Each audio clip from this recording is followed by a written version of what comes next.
आज हम पढ़ेंगे क्लास 12 इंग्लिश मीडियम का लेसन फर्स्ट, जिसका नाम है इन्वोकेशन, जो अथर्ववेद से लिया गया है। बच्चों, इन्वोकेशन का मीनिंग होता है आह्वान। आगे बढ़ते हैं। The four Vedas, Rigveda, Yajurveda, Samaveda and Atharvaveda, composed in the classical language.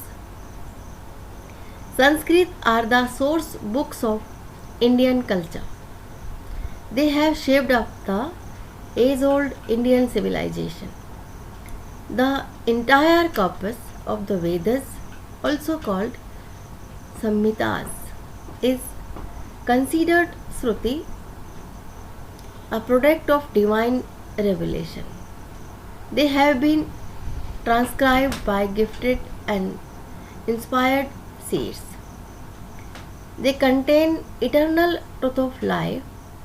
They are so much integral to Indian life and thought pattern that these earliest documented texts in the subcontinent remain as contemporary as ever. Even today these works are recited with subtleties of intonation and rhythm that have been handed down from the Vedic times. इसका हिंदी में meaning है, चारों वेदों को, four Vedas, चार वेद, Rigveda, Yajurveda, Samaveda and Atharvaveda को एकत्रित करके शास्त्रीय भाषा संस्कृत में लिखकर भारतीय संस्कृति का स्रोत बनाया और इन्हें भारतीय सभ्यता का आकार दिया। वेदों के इसी संग्रह को संहिता के नाम से जाना जाता है। यह असल में संतों के द्वारा दिया गया एक उपहार है। इसके संग्रह में शामिल तथ्य जीवन की सच्चाई हैं, जो भारतीय जीवन से मिलते भी हैं। इन वेदों में जो भी कहा गया है वो सभी हमारी भारतीय सभ्यता के वैदिक समय की गाथा ही है। ये तो हुआ बच्चों इन लाइंस का मीनिंग। अब आगे ब्लू बॉक्स में देखते हैं। The present verse is from hymns from the Vedas, a book of selected translations from the Vedas by doctor Avinash Chandra Bose, a noted Oriental scholar. It has been ascribed to the seer Atharva and occurs as 52 in books 7 of the Atharvavedas. It inculcates the ethics of collective living through mutual love and understanding. Rendered in the style of an invocation, it wants this sense of unity to pervade not only among one's own people but also with regard the others. इसका Hindi meaning है, invocation doctor Avinash Chandra Bose द्वारा वेदों के संकलन के अनुवाद की एक किताब हेम्स फ्रॉम द वेदास का एक बड़ा हिस्सा है। इस भाग में परस्पर प्यार और समन्वय के साथ सामूहिक जीवन के सिद्धांतों को बताया गया है। इसमें कहा गया है कि एक दूसरे के प्रति सहयोग और प्यार के साथ एकाकार कैसे हुआ जाता है। ये तो आपकी ब्लू लाइंस का मीनिंग हुआ। बच्चों, अब अपनी कविता पर आते हैं। Let us have conquered with our own people and conquered with people who are strangers to us. Aswins create between us and the strangers a unity of hearts. आओ हम अपने लोगों के साथ आत्मीयता, मैत्री और प्यार की स्थापना करें और उन लोगों के साथ भी मित्रता और प्यार का सहयोग करें जो हमारे लिए अजनबी हैं। एस्विनस ने हमारे और अजनबियों के बीच में दिल की एकता को बनाया। आगे है, may we unite in our minds, unite in our purpose and not fight against the divine spirit within us. Let not the battle cry rise amidst many slain, nor the arrows of the war God fall with the break of the day. हमारे विचार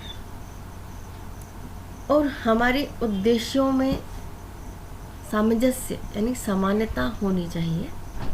ऐसा ना हो कि हम सोच कुछ और रहे हैं और हमारे उद्देश्य कुछ और हैं।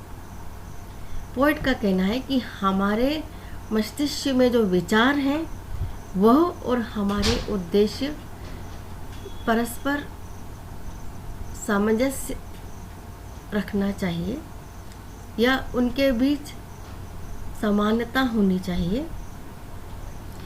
हमें अपने अंदर की डिवाइन स्पिरिट, जिसे हम अंतरात्मा भी कहते हैं, के विरुद्ध लड़ाई नहीं करनी चाहिए। पोइट कहते हैं कि हम पहले से ही काफ़ी लड़ाइयाँ लड़कर बहुत से जीवनों को और संपत्तियों को खो चुके हैं। इसलिए हमें युद्ध को नकारना चाहिए। हमें उसके रुदन को, युद्ध एवं क्रंदन को नकार देना चाहिए। एक नई सुबह का आह्वान करना चाहिए।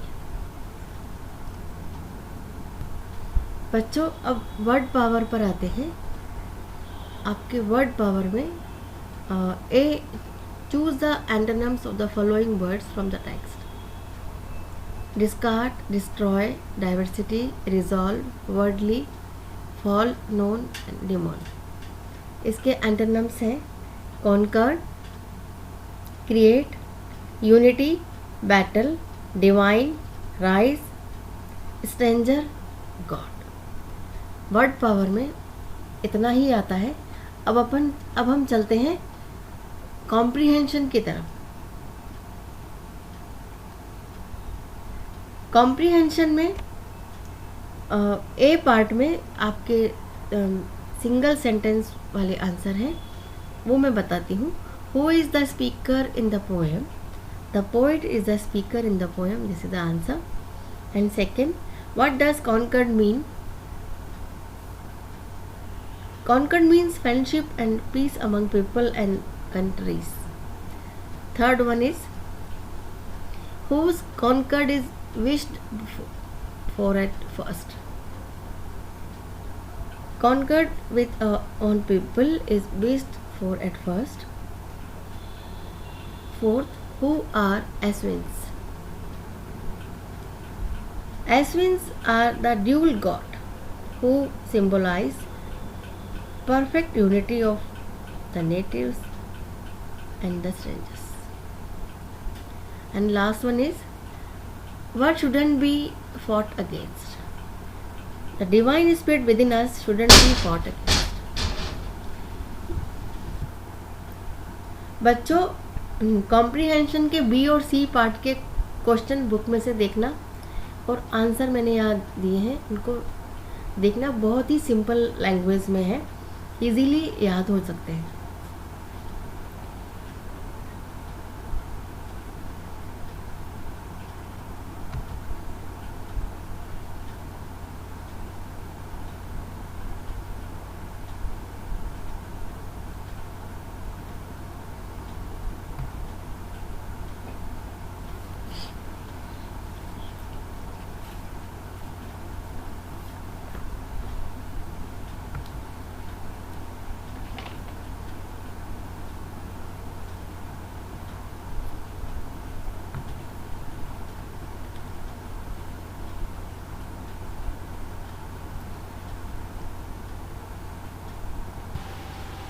ये लेसन यहीं ख़त्म होता है बच्चों। Thanks for watching my video. Like this video and share it with your friends. Press the bell icon for further notification। मिलते हैं अगले वीडियो में लेसन सेकंड के साथ। तब तक स्टे होम, स्टे सेफ।